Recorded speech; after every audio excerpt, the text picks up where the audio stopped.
हे बघा, गेली 95 सालापासून या नवी मुंबई शहराचा सत्ताधीश पार्टीचा मी सल्लागार, त्याच्यामध्ये कधीही डिस्कंटिन्यू कधी झालेले नाही.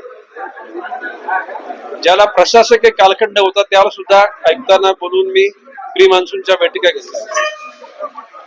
आपल्याला कल्पना आहे की त्यावेळच्या क्वारी परिसरामध्ये दगड उघडा करावा म्हणून माती वरच्यावर काढली जायची आणि तशा प्रकारे तिथे वरती बांध केले जायचे. तुर्बा परिसरामध्ये तशा प्रकारचं पाणी साठल्यानंतर जो मातीचे जो रेला आला त्यामध्ये काही झोपड्या वाहून गेल्या, काही लोकांना मृत्यूला सामोरं झालं.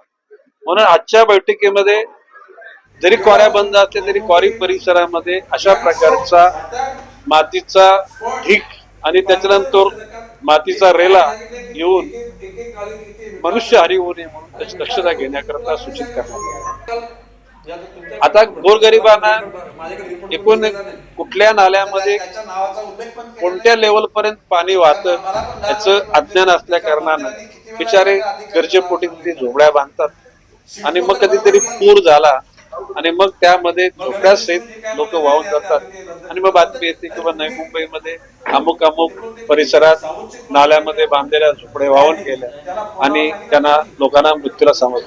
त्याची दक्षता घ्यायला सांगितली. आता गावठाणामधील गटारे, झोपड्यामधील गटारे, LIG मधील गटारे या सगळ्यांची स्वच्छता करावी.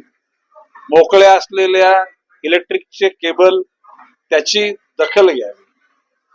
किंबहुना उघड्या असलेल्या DP या उद्याला पाणी जास्त चालल्यानंतर शॉर्ट सर्किट होतं आणि मग काही लोकांना मृत्यूला सामोरं, त्याच्यावर सुद्धा दक्षता घ्यायला सांगितलं.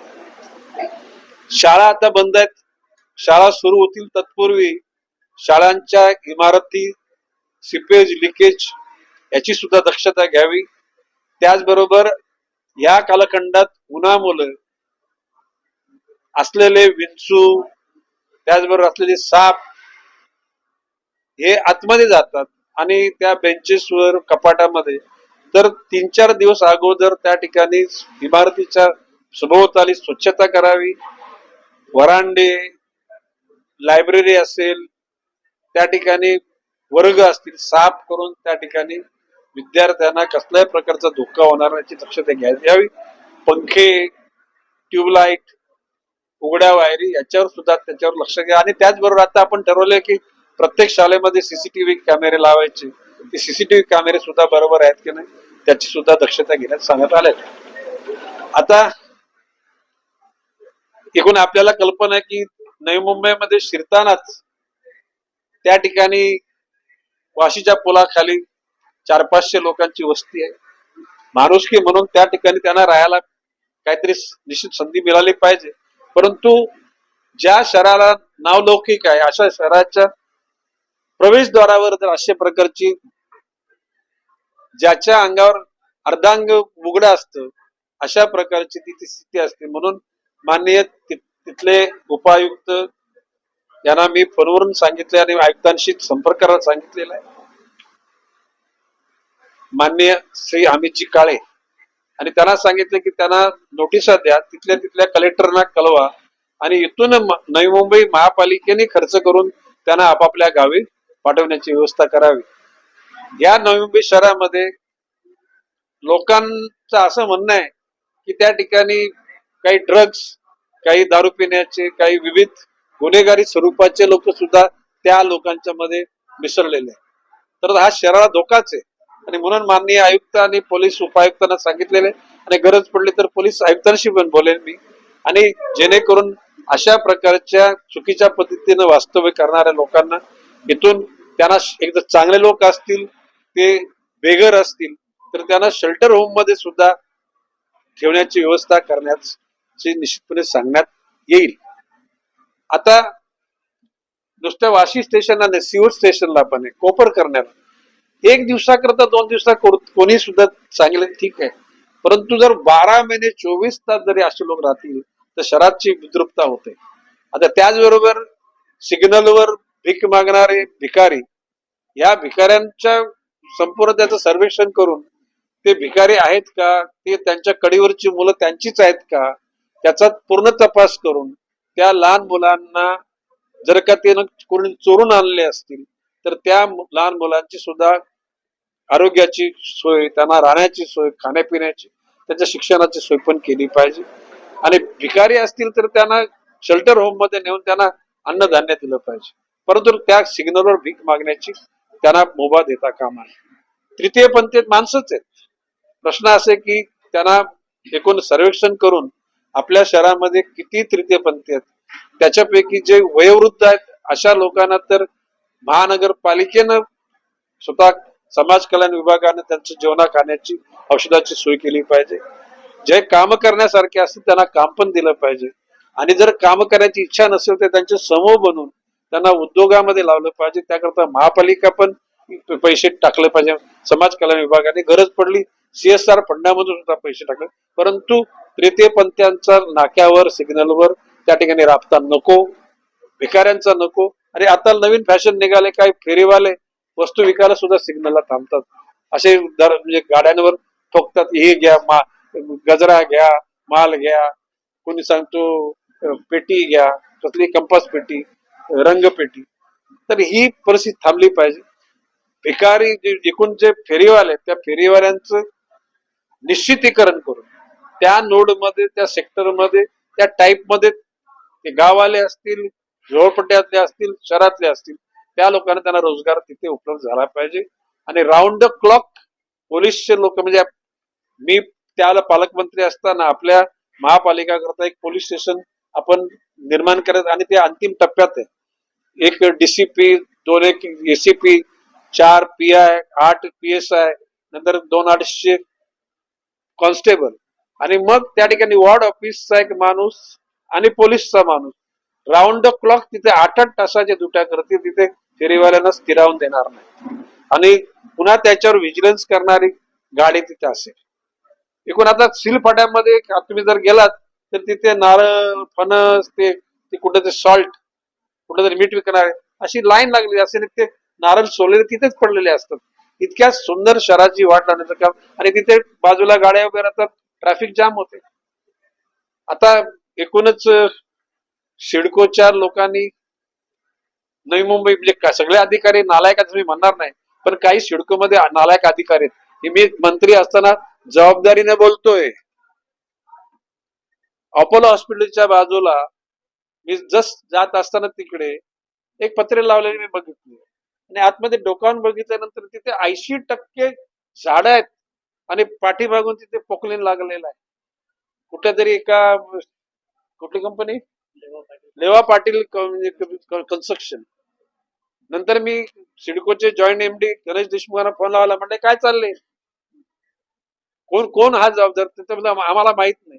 माहित नाही कसं, ते कोणतरी साऊथ दयानिधी. आता त्यांच्याशी मी बोलणार आहे. आणि मी गणेश देशमुखांना सांग, महापौर बंगल्यासमोर असे पत्रे लावले, म्हणजे त्या पाठीमध्ये पत्रे लावायचे, आतून सगळी झाडं साफ करायची, तिथे बंगल्याचे प्लॉट काढायचे. आता महापालिकेच्या मोठ्या मुख्यालयाच्या समोर जवळजवळ 60% त्या ठिकाणी झाड आहेत. ती जागा सुद्धा विकलेली आहे. मी त्या तिन्हीच्या बाबतीमध्ये मी आमच्या वन विभागाला सांगितलेले वनसंज्ञा लावा तिथे त्या ठिकाणी. कलेक्टर पांचाला बोललं, म्हटलं तुम्ही तर जिल्ह्याचे प्रमुख, तुमच्या नेतृत्वाखाली इथलं पर्यावरण राहतं. अशा प्रकारचे तुम्ही पानवठे, ज्याला आपण वेटलँड, ते वेटलँडचे आपले असलेले 8-10 स्पॉट त्यांनी वेटलँड नाही अशा प्रकारची सर्वेक्षण केलं. अंतिम त्यांनी सही केली नव्हती. त्याने बोलले की आम्ही आमचे मिनिट्स कन्फर्म केले नाहीत. आम्ही जर कन्फर्म करण्याच्या अगोदर जर त्या ठिकाणी आक्रमकतेने बोललो नसतो तरी कन्फर्म झाले असते, आणि हे भूखंड विक्रीला बाहेर निघाले असते. सिडको मध्ये बिल्डर लोकांचे दलाल आहेत. मी विधान भवनात आमदार असताना बोललो होतो, आता मंत्री असताना बोलतो. लिटरली काही गावाच्या लोकांनी जुनी घरं बांधलेली आहेत, रिपेअर करायचा त्यांनी सुरुवात केली की लगेच त्या ठिकाणी येतात, ते तोडतात, पत्रे लावतात, आणि तो भूखंड विकतात. एका दिवसात भूखंड विकला कसं? म्हणजे माझं म्हणणे कशाला, का एखादा बिचारा रिपेअर करतो ना, हे टेंडर एखाद्याला दिलेलं जातं, आणि त्या ठिकाणी यांचं काम सुरू होतं. इतके नालायक लोक आहेत. आणि आता तर बाब अशी आहे, तर तुम्हाला माहिती आहे की महसूल मंत्र्यांच्या नेतृत्वाखाली मंत्रिमंडळासमोर प्रस्ताव आला माननीय मुख्यमंत्र्यांच्या आदेशाने की मुंबई आणि उपनगरे हे 2 जिल्हे सोडता महाराष्ट्राच्या वाड्या वस्त्या ग्रामपंचायत नगरपालिका महापालिका या परिसरामध्ये वन विभागाची जागा सोडून दुसऱ्या असलेल्या सिडको MIDC किंवा MMB कुठल्याही जागांवर त्या ठिकाणी कोणी घरं बांधली असतील 2011 पूर्वीची तर ती नियमित करण्याचा निर्णय घेण्यात आलेला आहे. 0 ते 500 पर्यंत शून्य किमतीनं ती जागा त्यांना मिळेल. 500 स्क्वेअर फुटाची. त्याचबरोबर 500 ते 1000 रेडी रेकनरच्या 10% आणि पुढे 1000 ते 1500 परत रेडी रेकनरच्या 20% अशा प्रकारच्या जमिनी देण्यात. मग अशा कायदा झालेला असताना सिडकोचे लोक नोटिसा देतात कशी? आता आपल्या एका महाभागाने वॉर्ड ऑफिसरनं त्या लक्ष्मण पाटलाच्या त्या वॉर्ड मध्ये एक लोकांना जुनं घर 2000 काहीतरी 8 सालची घरपट्टी आहे त्यांनी नोटीस लावली. काय तुम्हाला अधिकार आहे? एवढी तत्परता तुम्ही कशी दाखवता? ज्या गोष्टी अनधिकृत आहेत त्या ठिकाणी तुमचं लक्ष, गोरगरिबाचं छप्पर तो सावरतोय त्या ठिकाणी तुम्हाला त्याला डिस्टर्ब करा, त्याला तणावामध्ये ठेवण्याची तुमची इच्छा कशी होते? लोकांना पॅनिक करत, स्ट्रेस येतो लोकांवर. एखादा जर हार्ट अटॅक आला याची पाप त्यांच्यावर जातील. त्याच्यानंतर आता म्हणजे हॉस्पिटलच्या बाबतीमध्ये औषधाचा पुरवठा नीट करून ठेवा, मशिनरी नीट करून ठेवा, पोकलेन तयार करा, बोटी तयार करा. ज्या वेळेला एखाद्या ठिकाणी पूर होईल त्याला 2-4-5 दिवस जर पाणी साठलं तर त्या लोकांना उंच असलेल्या टायरच्या गाड्यातून त्यांना रेशन पाणी देण्याची सोय करा. अशा प्रकारचे मी पालघरला सुद्धा वसई विरार महापालिकेच्या आयुक्तांना आणि कलेक्टर आमचे जाखड मॅडम त्यांना सगळ्यात ते पण झाले ना, आज पण आयुक्तांना त्या गोष्टी सांगितलेल्या. एकूण नगरसेवक पण होते, काही कार्यकर्ते पण होते आणि अधिकारी वर्ग 99% अधिकारी वर्ग चांगला आहे असं मी 99% बोलतो. काय बोलतो मी, तुम्ही पर्सेंटेज मला सांगा जरा. पण 1% हलकट लोक या महापालिकेत सुद्धा आहेत, ही गोष्ट खरी आहे. सिडको मध्ये तर जवळजवळ म्हणजे 20% हलकट लोक आहेत. महापालिकेमध्ये त्यामुळे हलकट लोकांची संख्या कमी आहे, पण ते आहे ते फार आता तीव्र आहेत.